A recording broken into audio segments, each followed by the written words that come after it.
Welcome to Gigs and Guitars, and this edition we are going to that pedal show gig with Andy Timmons, so stay tuned.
Cracking. Now, okay, so since I posted the Queen and Adam Lambert's video about the gig review, been to a few gigs myself recently, and firstly kicking off a couple of weeks ago we did our own gig at the Albion.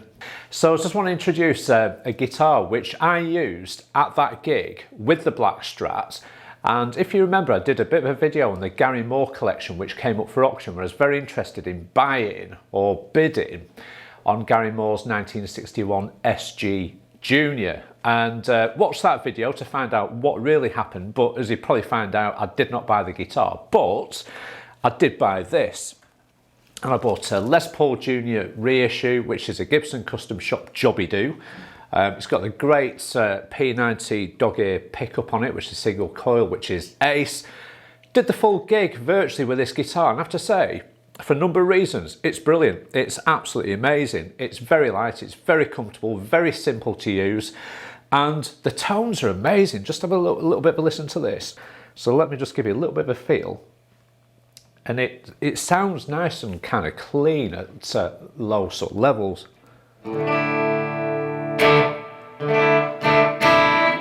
But the tone on these really matter as well, because that will really sort of dial in some killer punch as well, to be honest. So I've a little bit of a listen to this.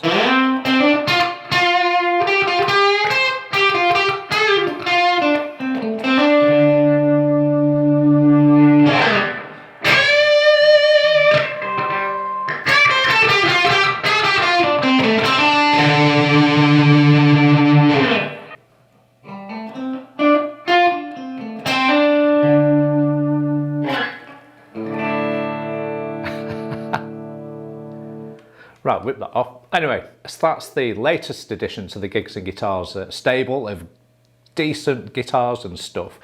Couldn't buy a classic, couldn't afford it, and this was an ideal substitute, very well made, and I'll be using that a lot in the future. So there you go.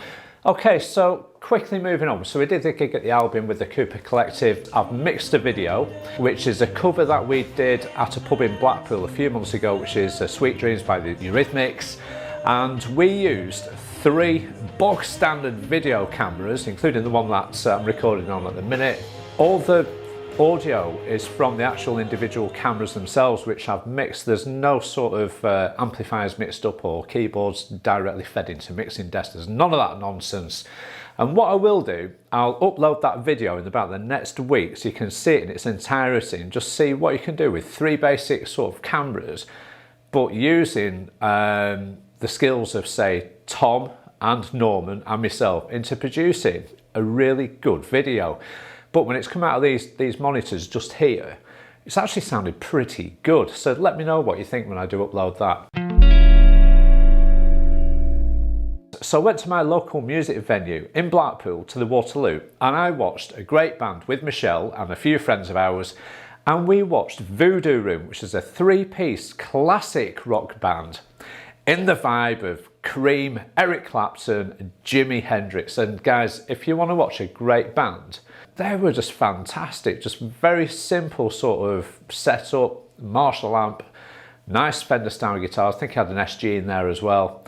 And great bass playing, great backing vocals, great percussion, great sound at the Waterloo as always.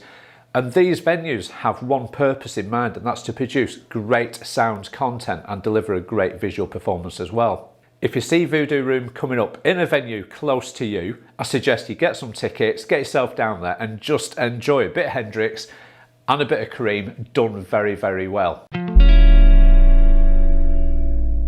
My intention with my son James was to go and watch That Pedal Show with their guest star, which was Andy Timmons. And the gig was going to take place in a town called Witney in Oxfordshire. And we found Fat Lill's, which is essentially, it's a cafe. And upstairs on the first floor of this cafe is a small music venue. And it was like, wow, this is going to be great. And there's loads of people out there like me. James and I were just made to the front of the stage, which is a very, very small stage. We could see Mick Taylor's rig set up on the left-hand side as I was looking at the stage, which was his Mesa Boogie stereo amp head, and his 2B12 Mesa Boogie cab, which is split between the two actual speakers, the top speakers offering a wet channel, and the bottom speaker of the two is offering a dry channel as well. So Mick Taylor's rig is set up to the left-hand side. Then you've got, say, Dougie's drum kit. Then to the right of that, you've got Dan's matchless amp. I believe that was running on a clean setup most of the night, and he was getting his dirty tones, I think, from his Lazy J Tweed style amplifier, which is further on to the right-hand side. Then you've got the bass player and all the rest of it. But sort of just to the left of Dougie's drum kit and equally Mick Taylor's Mesa Boogie rig was Andy Timmons' rig, which again was Mesa Boogie. This is a show I watch on YouTube, and I've watched it for many, many years, and it's allowed me to basically fine-tune my valve amplifiers, my signal path, my pickups, into producing what is a great tone, which is what a lot of people tell me about when they come to see me at a live gig in Blackpool. And I have to thank you guys personally for basically steering me down this path and getting me to the place I want to be, almost. And it's great to be at that gig, at the front, waiting for these guys to come on. Now, what I would say is that we played a little bit of a blinder. Most people arrive at these venues, they go straight to the bar. James and I, we just went straight to the front of the stage, and that's where we remained all night. So I'm literally right in the front, dead middle centre on the Sunday night. And it was really good, so we had a really good view, and we were dead close to the band.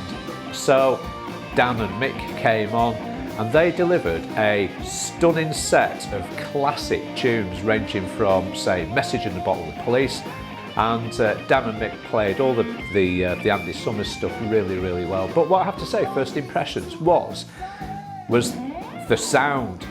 When they went into Shine On You Crazy Diamond, it was just like this wall of tone, and it was absolutely fantastic, and it's very difficult to describe, and the only thing you can do is actually go down there and witness it for yourself, because it was just brilliant. But it gives you something to aim for as a musician in terms of that's the approach I would like to try and do. It's not all about volume and being as loud as you possibly can be.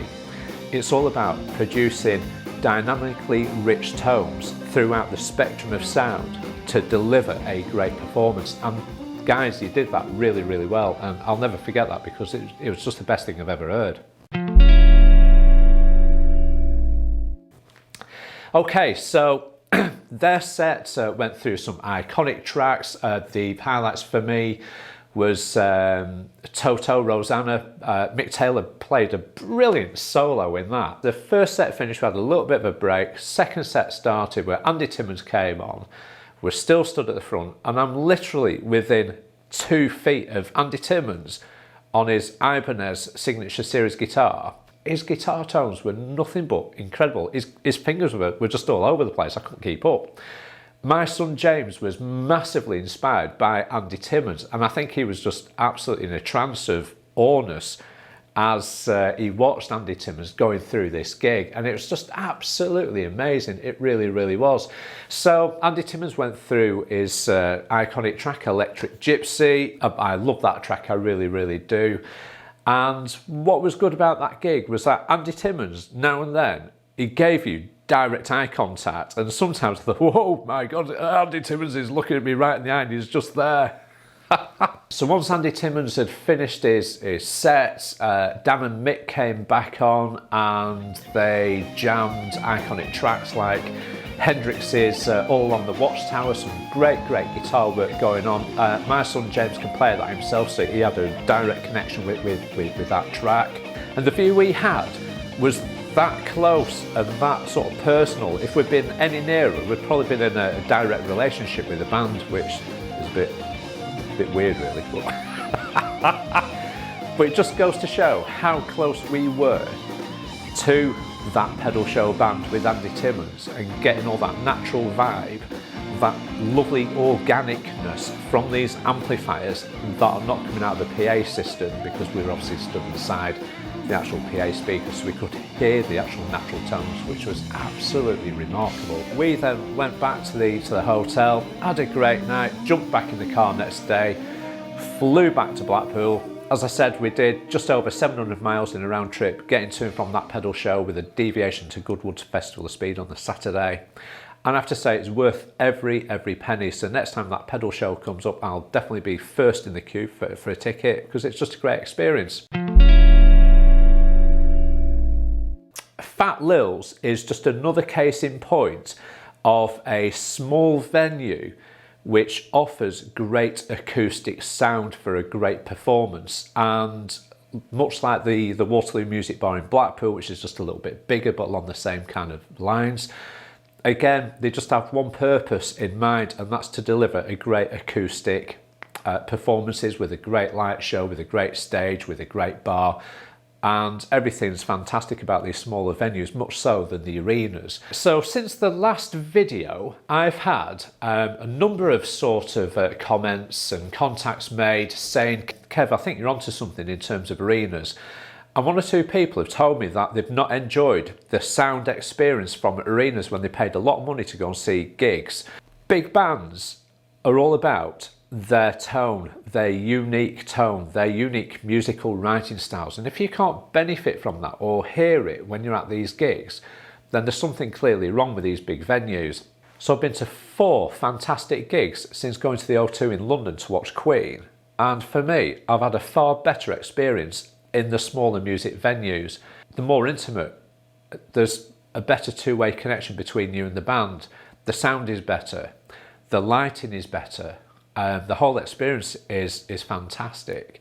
And I think what we should be doing is basically urging these big bands to look at quality rather than quantity in terms of getting volume numbers into these venues. Well, thanks for watching this edition of Gigs and Guitars. If you've enjoyed this episode, please give me a like. Hit the subscribe button, guys, because there's a lot of people out there watching these videos who are not yet subscribed, and I'm quite serious about this. I want to get to 1,000 subscribers before the end of the year, and with your help I can do that. So yeah, hit that subscribe button. What are you waiting for? Do it now. It's just there. It's just there. Do it. I'll be really pleased if you do it. Thank you. And hit that bell notification button, because that will tell you when there's a new video out. And there's always time of the day for a brew.